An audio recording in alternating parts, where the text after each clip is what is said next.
ये जो धरती है आपकी, ऊपर से मैं हेलीकॉप्टर से आई तो मुझे अच्छी तरह से पूरा इलाका दिख रहा था।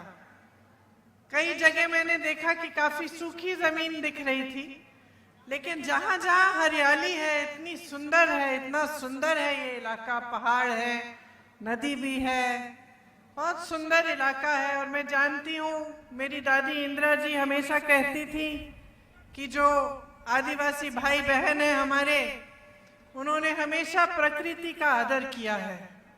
और ये जो जमीन है, ये जो जंगल है, ये जो नदियां हैं, जानवर हैं, इनसे आपका एक अलग जुड़ाव होता है। इनका आप बहुत आदर करते हैं अपनी संस्कृति में।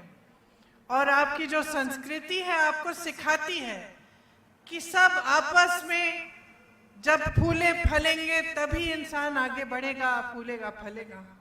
तो आप हमेशा, चाहे प्रकृति की कुछ भी चीज हो, चाहे पेड़ हो, चाहे जैसे मैंने कहा जंगल जानवर हो, आप हमेशा उनका देखभाल करते हुए, सबको अच्छा रखते हुए ही अपने समाज को आगे बढ़ाते हैं।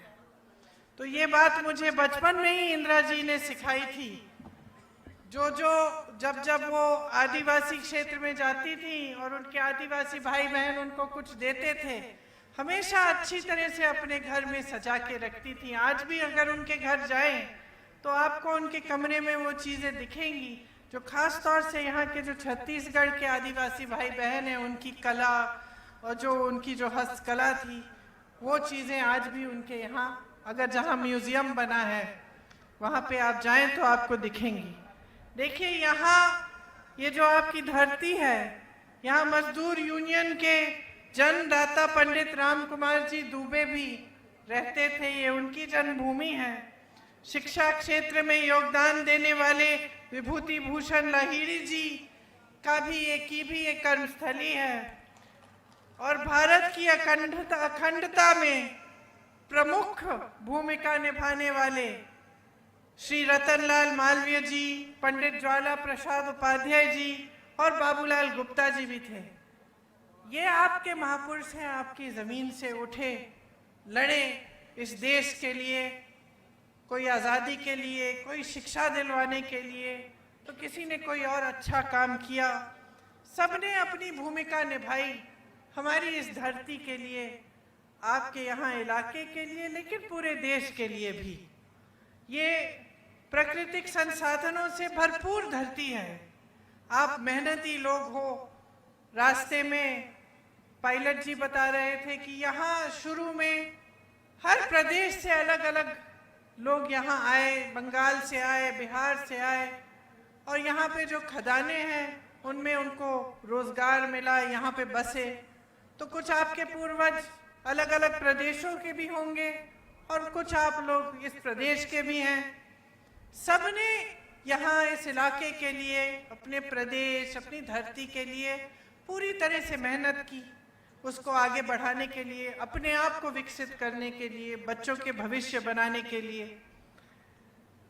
आपका जो छत्तीसगढ़िया सम्मान है, स्वाभिमान है, वो देश भर में उसका नाम बना है।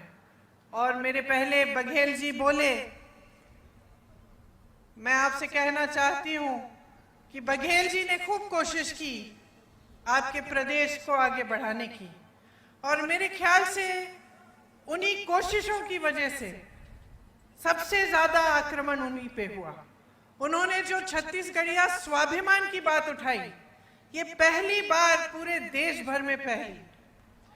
दिल्ली में भी सबने देखा सुना छत्तीसगढ़ के बारे में।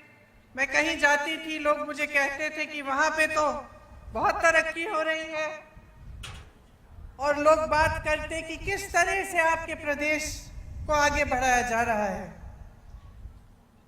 तो जब ये काम तेजी से आपके प्रदेश में होने लगा, तो जो बाकी जो राजनीतिक दल हैं, खासतौर से भाजपा को ये बात पसंद नहीं आई, क्योंकि उनकी राजनीति कुछ अलग है। मेरी बहनें आप बैठी हैं, मैं चाहती हूँ आप बहुत गहराई से समझिए कि आज देश में किस तरह की राजनीति चल रही है, देश में कैसे नेताओं पर आक्रमण हो रहा है, कैसे ऐसे नेताओं को आगे बढ़ाया जा रहा है, ये आपको समझना बहुत जरूरी है। देखिए, यहाँ चिरमिरी में सबसे पुराना जो कोयला का खदान है यही है कि नहीं? 100 वर्ष पहले ये बनाया गया।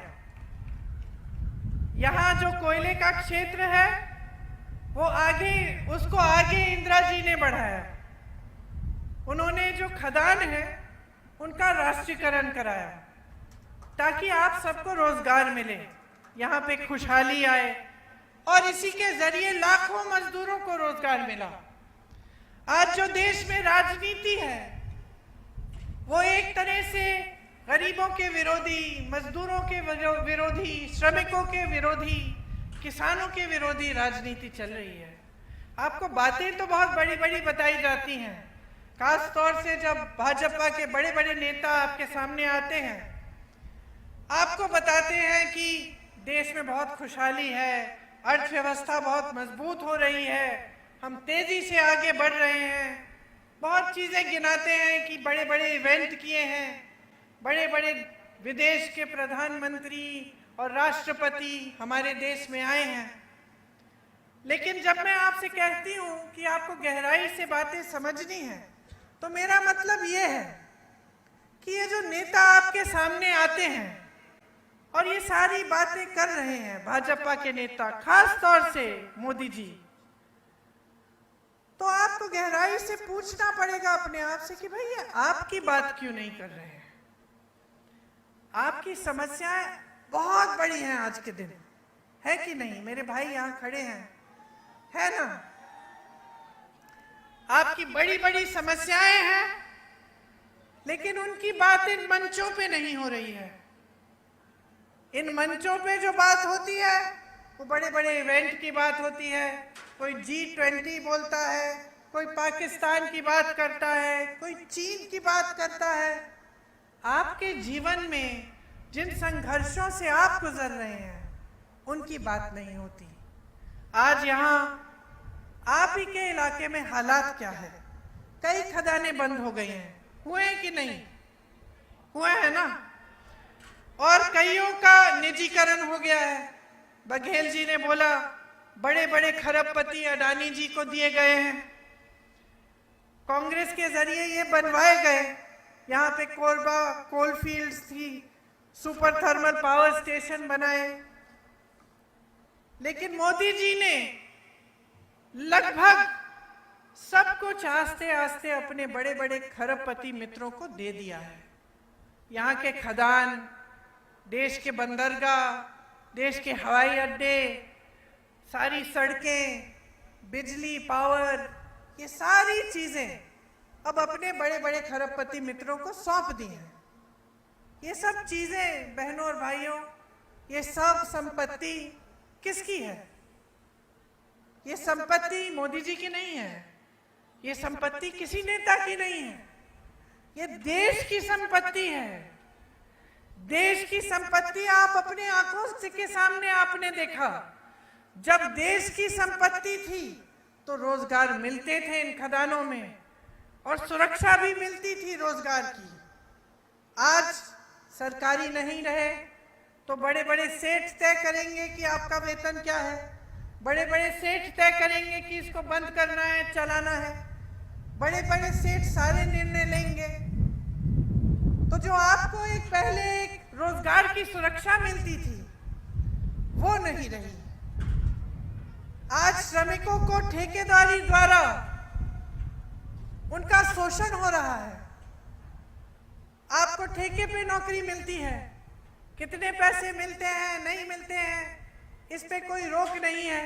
मजदूरी कम मिल जाती है, मेहनत करते हैं आप, घर जाते हैं थके हुए, गर्मी में, इतनी गर्मी में, धूल में, खदानों के अंदर काम करते हैं, लेकिन वो मेहनत करने के बावजूद आपकी कमाई पूरी नहीं होती।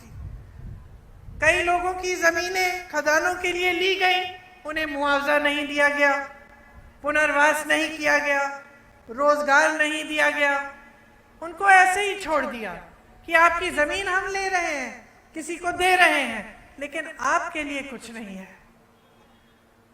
आपका हक बड़े बड़े खरबपतियों को दे दिया गया है। इस जमीन पे, इन खदानों पे, इस जंगल पे, नदियों पे आपका हक है। वो हक आपको संविधान ने दिया। उस हक को मजबूत इंदिरा गांधी जी की सरकार ने किया और उसके बाद कांग्रेस की हर सरकार ने किया। जो आपकी जरूरतें हैं उनके लिए काम किया। आज परिस्थिति ये है कि एक भी ट्रेन, शायद एक ही ट्रेन आ रही है यहाँ। मैं ऊपर से देख रही थी कि दूर दराज इलाका है, यहाँ लोग पहुंचते कैसे हैं? गाड़ी से पहुंचते हैं। मैं यहाँ आई, पूछा तो कहा कि एक ही ट्रेन है दीदी, हवाई अड्डा दूर है, 40 मिनट तो मुझे लगे हेलीकॉप्टर से आने में। तो आप जब गाड़ी से जाते होंगे या आप ट्रेन से जाते हैं तो कितना समय लगता होगा? किसी ने आपको सुविधा दी नहीं, पूछा नहीं। तो जब मैंने आपसे बात की कि किस तरह के नेताओं को आगे बढ़ाया जा रहा है, भाजपा में पूरी तरह से दो तरह के नेता हैं। एक जो सबसे भ्रष्ट नेता है, उन सबको इकट्ठा करके उन्होंने अपनी पार्टी में डाल रखा है। जो दूसरी पार्टियों में भ्रष्ट थे, पहले उनके खिलाफ आरोप लगाए, उन पे छापे मारे, उन पे दबाव डाला, उनको ले लिया अपने पार्टी में।